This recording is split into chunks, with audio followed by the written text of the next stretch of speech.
Hi friends, I'm Nargiza. Welcome to today's video. Today we'll discuss Amazon Flex Driver program and I'll be sharing some insights on what it's like to be a delivery driver. So let's jump right in. Now for those who might not know, Amazon Flex is a program that lets you deliver on your own schedule. You can deliver Amazon packages, Amazon fresh groceries, and also packages from Whole Foods. It has its pros and cons, so I will break them down so you decide if it's right fit for you. Let's start with pros. Firstly, the flexibility, which is major advantage for those who are juggling other commitments. Secondly, the pay. Amazon Flex drivers can earn between $18 and $25, which is quite competitive. Then there's at least customer interactions.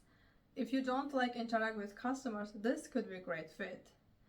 And also, you can explore your city. As you drive around, you can find new places. But, like any other jobs, there are also challenges.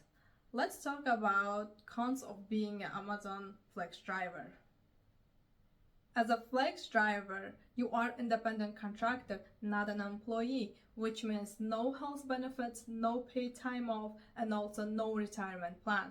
But if you work in California and you are enrolled covered California, you could earn some amount of money.